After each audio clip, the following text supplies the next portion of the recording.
Seorang suami beserta selingkuhannya tinggal di rumah yang dimana yang nyicil rumah itu adalah istrinya. Birdhand Eagle. Saving for future. Jadi ada cerita yang memilukan, sangat membuat sakit hati banget. Seorang suami beserta selingkuhannya tinggal di rumah yang dimana yang nyicil rumah itu adalah istrinya. Beruntung sekali si istri ini setiap kali dapat kado dari suaminya dia selalu minta emas. Ternyata kejadian setelah dia bercerai, semua harta yang dimiliki sama si istri dan suami ternyata itu diatasnamakan suami semua. Sebenarnya si emas ini pun notanya walaupun atas nama istri dipegang sama suami notanya. Karena berdasarkan KUHP 1977 pasal 1, barang bergerak seperti emas, siapa yang pegang dia yang punya. Jadi walaupun notanya dimiliki oleh si suami, tapi kalau emasnya dipegang si istri dan itu sebagai hadiah, seharusnya emas itu adalah milik istri. Tapi ada kemungkinan si suami ini saking kurang ajarnya, bisa jadi dia akan mengambil alih dengan atas dasar notanya ada di dia. Dan dia bisa menuduh si istri ini mencuri emasnya.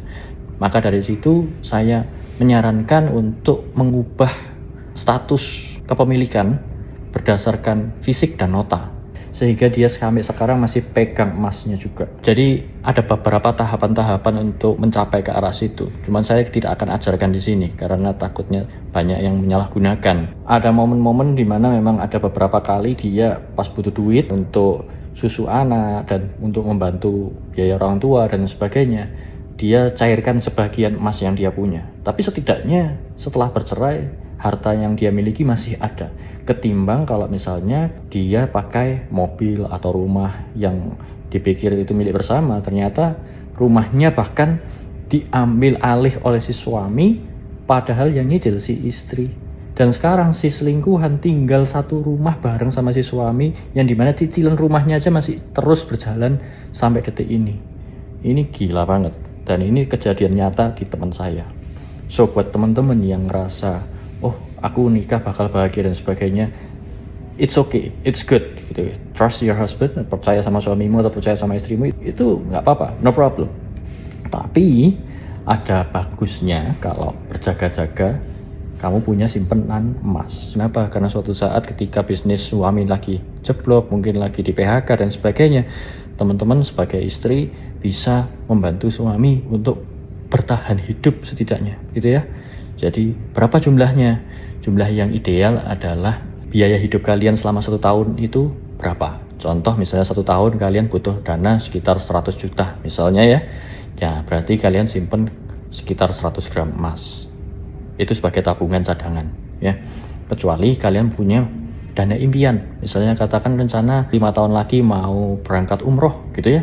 Nah kalau 5 tahun berangkat umroh maka dibagi 12, maka hasilnya kurang lebih sekitar 0,5 gram setiap bulan. Jadi kalian bisa nyicil emas 0,5 gram setiap bulan selama 5 tahun, dijamin deh pasti tahun kelima kalian sudah bisa berangkat umroh, walaupun biaya umrohnya sudah naik sekian kali lipat. Tapi karena nilai emas itu akan selalu mengikuti inflasi, maka biaya umroh justru malah turun bukan naik.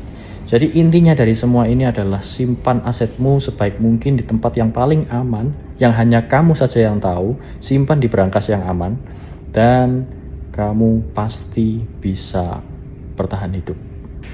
Karena lebih baik berjaga-jaga sebelum masalah tiba, daripada ketika masalah tiba kalian tidak siap untuk menghadapi masalah tersebut sama sekali. Itulah pesan dari Birdhand Eagle. See you in the next video. Birdhand Eagle.